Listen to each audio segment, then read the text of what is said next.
इस वक्त की बड़ी खबर से शुरुआत कर रहे हैं। गृह मंत्री अमित शाह बीएसएफ और सीआईएसएफ के डीजी के साथ हाई लेवल बैठक कर रहे हैं। गृह मंत्रालय के बड़े अधिकारी भी इस बैठक में शामिल हैं।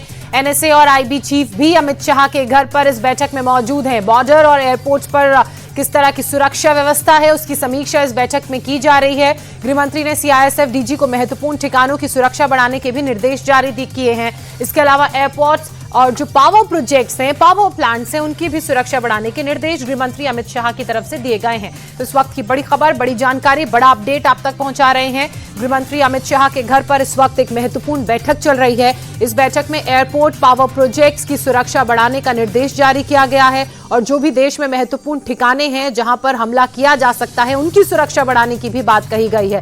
गृह मंत्रालय के बड़े अधिकारी इस बैठक में शामिल हैं। इसके अलावा एनएसए और आईबी चीफ भी इस बैठक का हिस्सा हैं। अमित शाह के घर पर यह बैठक चल रही है। आपको बता दें कि बॉर्डर और एयरपोर्ट्स की सुरक्षा की समीक्षा को लेकर यह बैठक की जा रही है। इस बैठक में गृह मंत्री सीआईएसएफ के डीजी को भी महत्वपूर्ण ठिकाने जो हैं, इसके अलावा बीएसएफ के डीजी को भी जो महत्वपूर्ण सुरक्षा के दृष्टि से ठिकाने हैं उनकी सिक्योरिटी बढ़ाने के निर्देश दे रहे हैं और उनसे पूरा अपडेट, पूरी जानकारी ले रहे हैं। इससे पहले राजनाथ सिंह ने एक महत्वपूर्ण बैठक की थी जिसमें तीनों ही सेनाओं के प्रमुख, इसके अलावा चीफ ऑफ डिफेंस स्टाफ भी मौजूद थे। और जो सबसे महत्वपूर्ण बात उस बैठक में नजर आई, देखने को मिली, वो ये कि सभी आर्मी पर्सनल्स अपनी कॉम्बैट यूनिफॉर्म में थे, यानी कि वो यूनिफॉर्म जो लड़ाई युद्ध के वक्त पहनी जाती है। और ये एक मैसेज देती है बड़ा क्लियर कि किस तरह से भारत हर तरह की स्थिति, हर तरह के हालात, हर तरह की सिचुएशन से निपटने के लिए पूरी तरह से तैयार है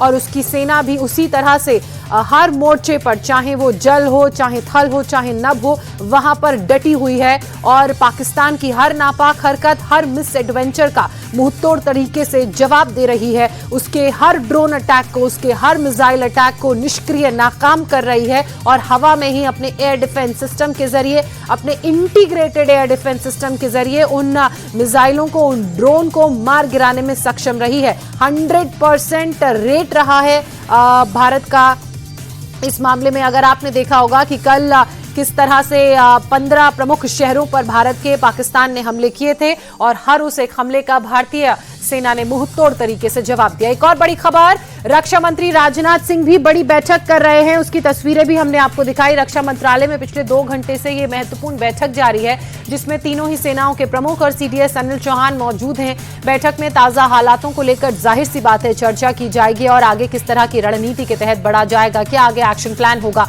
उसकी भी चर्चा होगी। थोड़ी ही देर में रक्षा मंत्री डीआरडीओ चीफ से भी मिलेंगे और हथियारों के स्टॉक के बारे में जानकारी लेंगे।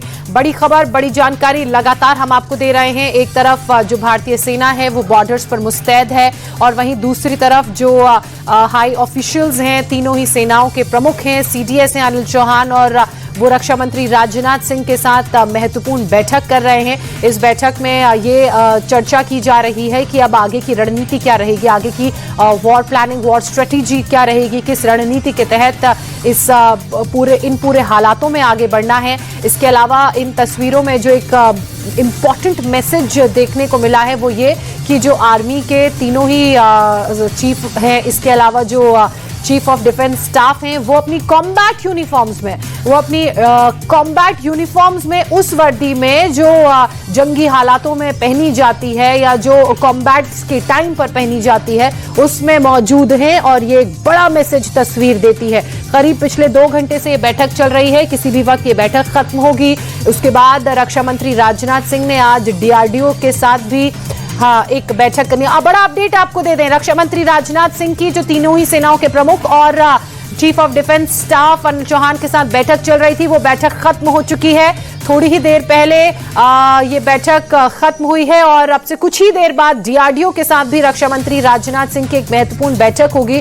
हालांकि जो बैठक अभी खत्म हुई है वो पिछले करीब 2 घंटे से चल रही थी। रक्षा मंत्रालय में ये बैठक हो रही थी जिसमें तीनों सेनाओं के प्रमुख, इसके अलावा सीडीएस अनिल चौहान मौजूद थे और इस बैठक में आगे की रणनीति और आगे की जो स्ट्रेटेजी है उसको लेकर चर्चा की जा रही थी। और जाहिर सी बात है कि बहुत ज्यादा जानकारी बैठक में जो भी बात हुई, जो चर्चा हुई, वो मालूम नहीं चल पाएगी, लेकिन जब सही वक्त आएगा तो हर एक जानकारी, हर एक इनपुट लोगों तक, देशवासियों तक पहुंचाया जाएगा। इसके अलावा अब कुछ ही देर बाद एक और महत्वपूर्ण बैठक शुरू होने वाली है। डीआरडीओ की ये बैठक है।